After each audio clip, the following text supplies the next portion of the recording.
அது எப்பயுமே அந்த இடத்துல தண்ணி தேங்கும் தான். அந்த கேபிள் ப்ராப்ளம் இருக்கும் போதே ஒரு மனுவை எழுதி எடுத்துமே கொடுத்துருக்காங்க. மனுவை வந்து வாங்கலை. ஏன்னு கேட்டிங்கன்னா ஏஇ அங்கே இருக்கிறது இல்லை. முதலமைச்சர் என்ன பண்ணோம், ஒருத்தர் இங்கே வேலை செய்யலையா அவங்க மேலே ஸ்ட்ரிக்டாக ஒரு நடவடிக்கை எடுக்கணும். அவங்களுக்கு பதவி உயர்வு கொடுக்கக்கூடாது. ஆனால் யாரெல்லாம் தப்பு பண்ணுறாங்களோ அவங்களுக்கு தான் இங்கே பதவி உயர்வை கொடுத்து அவங்கள அடுத்த கட்டத்துக்கு கொண்டு போயிட்டு நிறைய உயிர்களை வந்து பலி வாங்குறாங்க. என் பேர் ரவி, என் பொன்னாடி எங்கள் ஒய்ஃப் பேர் வந்து வரலட்சுமி. அவங்க தூய்மை பணியாளர் வேலை செய்கிறாங்க, அடையாறில் தான் இருக்காங்க அவங்க வேலை செய்து.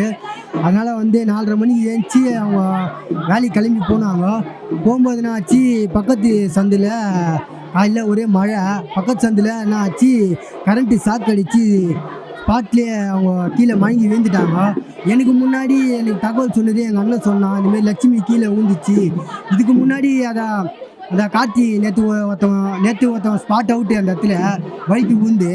இந்த இடத்த இன்றைக்கி போகும்போது எங்கள் ஒய்ஃபு போகும்போது அந்த தண்ணியில் போகும்போது அந்த கரண்ட்டு தண்ணி வந்து அடித்து ஷாக் வச்சு இதுவாகிடுச்சு. ஒரு அண்ணன் வந்து காப்பாற்ற போனார். அந்த அண்ணன் காப்பாற்ற போகிறதுக்கு வந்து அவருக்கே ஷாக் அடிச்சுது.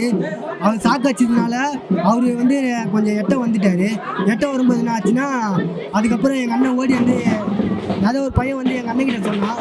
எங்கள் அண்ணன்கிட்ட சொன்னதுனால நான் வந்து பாத்ரூமில் குளிக்கலான்னு போனேன். அப்போ குளிக்க வரும்போது போய் ஃபோன் போட்டேன். பார்த்தா சுவிட்ச் ஆஃப்னு வந்தது. அந்த இடத்துக்கு சம்பவ இடத்துக்கு போனேன். ஆம்புலன்ஸும் போலீஸ் ஜீப்பும் வந்தது.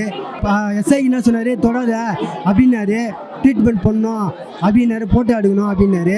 நான் என்ன பண்ணேன், அப்புறம் கூட இது பண்ணி ஆம்புலன்ஸில் அந்த இதில் ஏற்றின்னு போன உடனே நான் ஆச்சு 2 அடுக்கில் அவங்க எஸ்ஐ அவர்கிட்ட கேட்டேன். நான் கேட்டதுக்கு என்ன சொன்னார், அப்போ அவங்க ஒய்ஃபுக்கு வந்து கரண்ட்டு ஷாக் அடிச்சிச்சு, இதுதான் உண்மை, நடந்த உண்மை, நான் இருக்கிற உண்மை சொல்லிடுறேன்ப்பா, ட்ரீட்மெண்ட் போயின்னு இருக்கு. அவங்க பார்த்துட்டு என்ன சொல்லுவாங்க, நான் டாக்டர் அவங்க இசிஜி எடுத்து பார்த்ததுக்கு என்ன சொன்னாங்க, ஒய்ஃப் இறந்துட்டாங்க, அதனால் ராயப்பேட்டைக்கு போஸ்ட்மார்ட்டம் பண்ணி தான் நாங்கள் இட்டு வந்து சொல்லுவோம் நாங்கள் அப்படின்னாங்க. இதான் நடந்த சம்பவம், வேறு எந்த சம்பவம் இல்லை. எங்களுக்கு என்னென்னா அவங்க தான் வந்து சோறு போடுறாங்க. இந்த தூய்மை பணியாளரில் வேலை செஞ்சு எனக்கு வந்து ஸ்கின் ப்ராப்ளம் இருக்குது. என் 2 குழந்தைங்களே அவங்க தான் படிக்க வைக்கிறாங்க. இதுக்கு மேலே எனக்கு வாழ்வாதாரமே இல்லை. உங்களால் முடிஞ்சு சிஎம் ஐயா நீங்கள் வந்து எனக்கு கவர்மெண்ட் வேலை எதுனா ஏற்பாடு பண்ணி கொடுத்தீங்கன்னா எனக்கு கொஞ்சம் புண்ணியமாக போகும். அதை வச்சு நான் என் பசங்களை நான் காப்பாற்றிப்பேன். 2 குழந்தைங்கள, ஒரு பொண்ணு ஒரு பையன், யுஎஸ்சி 11 வயசு, மனிஷ் வந்து 8 வயசு. ஐயா எல்லாமே நீங்கள் தான் ஐயா பார்த்துக்கணும். என்னோட கோரிக்கை அதுதான் ஐயா. கவர்மெண்ட்லேருந்து வந்து நம்ம மருத்துவத்துறை ஐயா சுப்பிரமணிய ஐயா வந்தார். அவர் வந்து பார்த்துட்டு சொல்கிறேன்னு சொல்லிக்கிறார் வேலைலாம். அதுதான் சொன்னார்.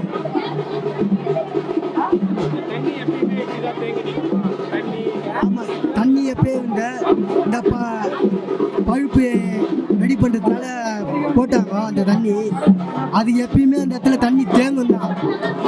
ஆனால் இன்னும் பார்த்து ரொம்ப தண்ணி ஜாஸ்தியாகி அவங்க கரண்ட்டு ஓவராக ஷாக் அடிச்சு.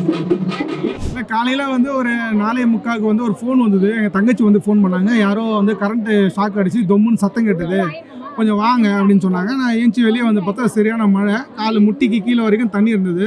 சரின்னு பார்த்தா தூரத்தில் வந்து இந்த மாதிரி ஒருத்தவங்க விழுந்து கிடந்தாங்க தண்ணியில்.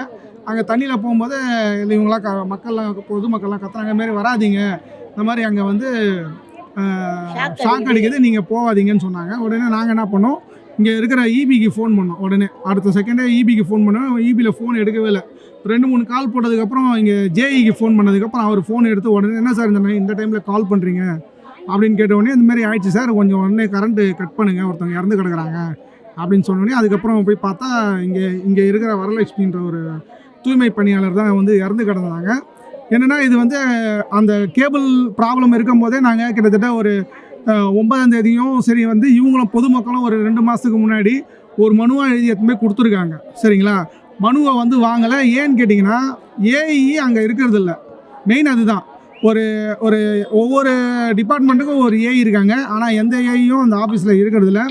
மெயினாக இபிஐ வந்து ஃபோன் அட்டன் பண்ணுறதில்ல, நம்மளுக்கான ரெஸ்பான்ஸும் கிடையாது. ஒரு கம்ப்ளைண்ட்டை யாருக்கிட்ட போடணுன்னு நம்ம எது பண்ணாலும் அந்த மெயினான இபியோட ஹெல்ப்லைன் நம்பருக்கு தான் கால் பண்ணுற வேண்டிய ஒரு சூழ்நிலை வருது. அப்போ இந்த மாதிரி இருக்கும்போது நாங்கள் இந்த மாதிரி புகார்லாம் போட்டிருந்தோம். போட்டதுக்கப்புறம் வந்து கரண்ட்டு கட் பண்ணாங்க. அப்போ தூக்கி போட்டதுக்கப்புறம் அந்த மாதிரி தான் இறந்துருந்தாங்க.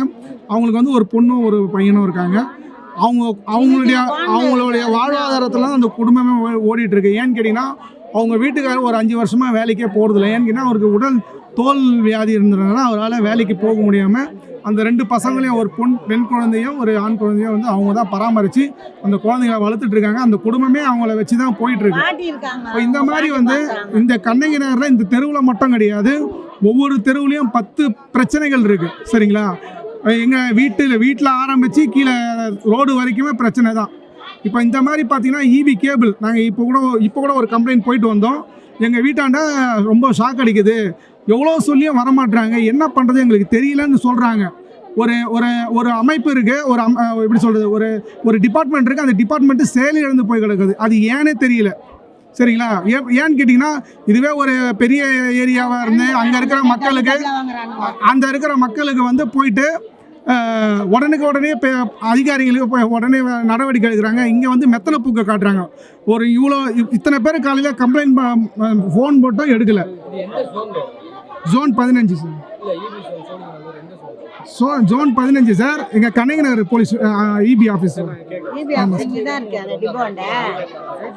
ஆமாம் சார்.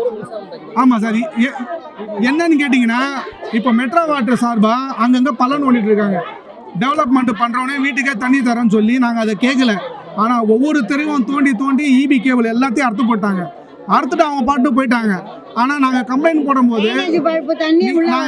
போடும்போது என்ன சொல்கிறாங்க, கேபிள் நாங்கள் தான் வாங்கி தரணும், கட் பண்ணி போட்டது மெட்ரோ வாட்டர் தான், ஆனால் சரி பண்ணி கொடுக்குறது அவங்க தான்.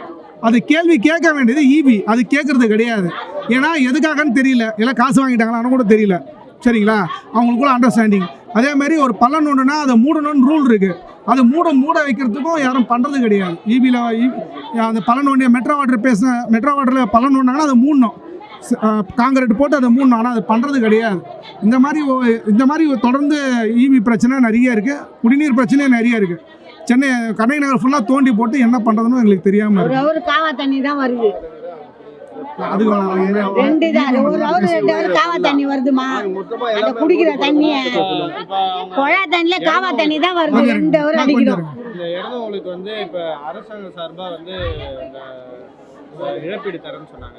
இந்த அர்பேசர் கம்பெனிலேருந்து ஏதாச்சும் சொல்லியிருக்காங்களா, ஏதாச்சும் அவங்களுக்கு இழப்பீடு தர மாதிரி? சார், இப்போ வந்து காலையில் ஒரு மா சுப்பிரமணியம் அமைச்சர் வந்து ஒரு 20 லட்ச ரூபா தரோம் அப்படின்ற மாதிரி சொன்னாங்க. சரிங்களா?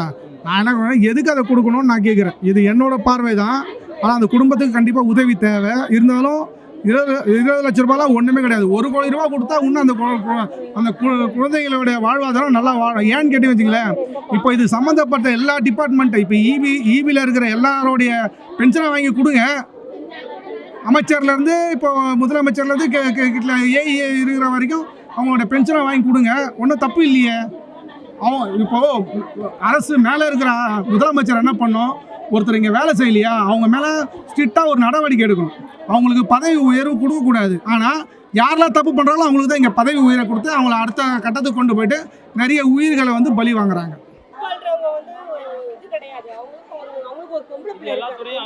வாழ்க்கைய பாருங்க, பாவம் அந்த குழந்தை. அம்மா இல்லாம நீங்க 20 லட்சம் சரி கட்ட முடியுமா? 20 லட்சம் கொடுத்த உடனே அந்த ஒரு பொம்பளை பிள்ளை, அந்த குழந்தை யார் வளர்ப்பாங்க? அது அம்மாவை தான் ஃபர்ஸ்ட் தேடும். அம்மா இறந்துட்டாங்க, இனிமே அந்த குழந்தை நிலைமை 3 வயசு குழந்தை என்ன பண்ண போதோ தெரியும். அது நாங்க கம்ப்ளைண்ட் போடும் போதே வந்து பார்த்தாலுமே அவங்க சரி கட்டி இருக்கலாம். கம்ப்ளைண்ட் போட்டு எல்லாரும் அசால்ட்டா இருந்துட்டு இன்னைக்கு வந்து உயிர் வந்ததுக்கு அப்புறம் எல்லாரும் வந்து ஒரு பிரோஜனமும் கிடையாது. ஒரு 3 மாசமாவே நாங்க பெட்டிஷன் கொடுத்துட்டு இருக்கோம் சார். கீழே போற ஒயரை மேல போகுதுன்னு